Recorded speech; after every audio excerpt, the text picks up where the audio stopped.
We've been harvesting quahogs for about 12,000 years. These are one of the first things I learned how to do, harvest quahogs.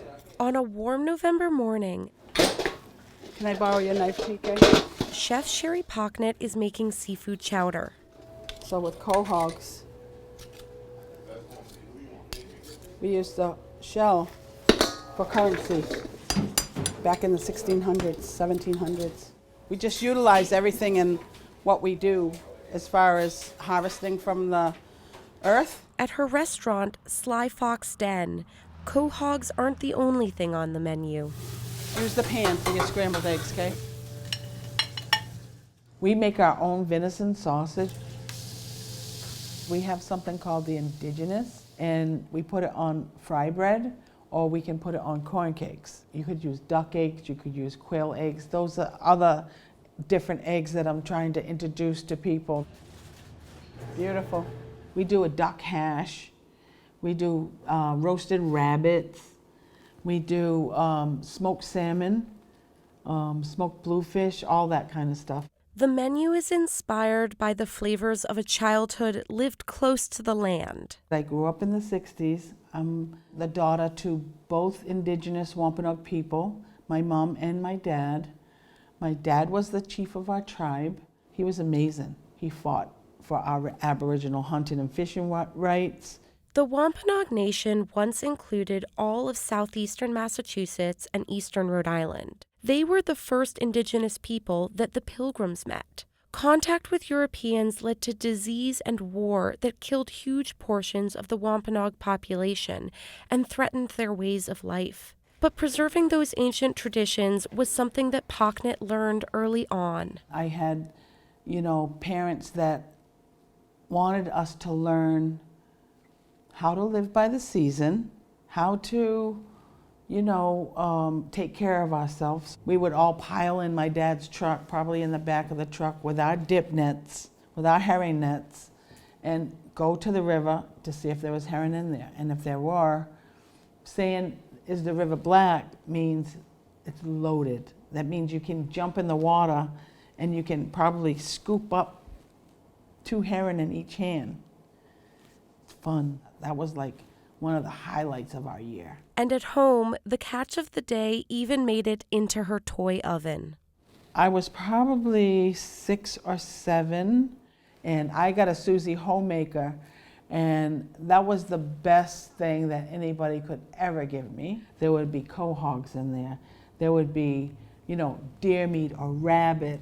Whatever was in that refrigerator was going in my little pan, and I put it probably in that easy bake oven for an hour. So I knew I was the chef of a lifetime I was going to be. But by the age of 9, she began to feel differently about the food her family was eating, particularly for Thanksgiving dinner. We had raccoon, okay, and I love raccoon. That wasn't, but no, I want a turkey like everybody else. And it was really embarrassing, and when your friends are asking you, what did you have? Well, I had raccoon, or I had muskrat, or, stuff that my dad literally caught the day before. When did you come to appreciate that, oh, this is my Indigenous culture and this is something to be proud of? Right, not until later, not until I ran a cultural class myself. I just didn't realize how valuable the teachings that my parents did until I could talk about it, until someone asked me about, what about when they ask you about your childhood and you tell them that you ate this and that and you hunted and you fished, that's not the average child. I'm talking about a child starting at the age of 3 and 4. You know what I mean? Frogging. What? Who don't like frog legs? Today, Pocknett sees her restaurant as a way of sharing her heritage with everyone. Ooh, perfect. The venison sausage and the corn cakes. I get this every time I come here. They are going to have to come back for dinner because I would like to try the rabbit. Yeah.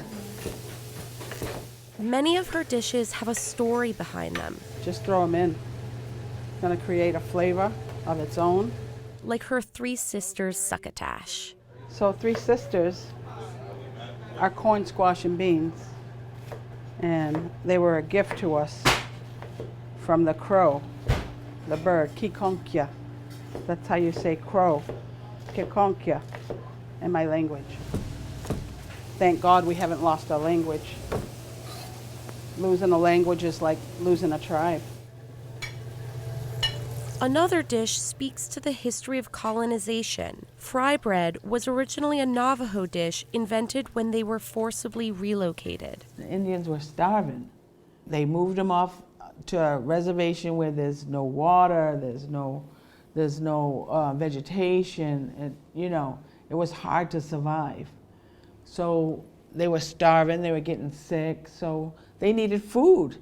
So the government they dropped off some flour and some lard and told those Indians to figure it out, evidently. The problems persist to this very day.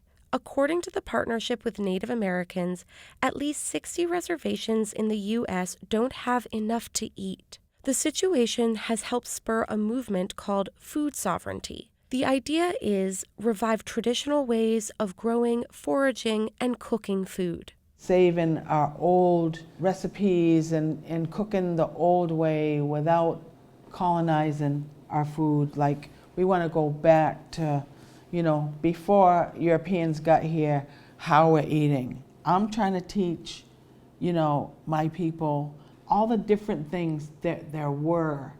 Like, you probably never heard of a Jerusalem artichoke or a sunchoke, right? Or a ground nut. A lot of people use that, what is that, Roundup for weeds.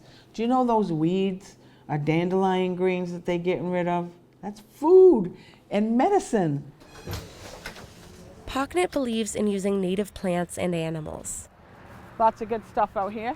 Because of health codes, she gets most of her ingredients from distributors. You can put what you want in your succotash. But Pocknett still serves some family-caught fish on the menu. So for me, this restaurant here represents me and my family, and it represents my upbringing, and it represents like a Thanksgiving to teach people that there are more, like what's in your backyard. You know what I mean? I want to teach people that there's more than chicken, steak, and pork chops. Oh, gee. Now a grandmother, her goal is to pass down her knowledge to at least 7 generations. Wow, nice throw. You have to know how to sustain yourselves, but you have to know how to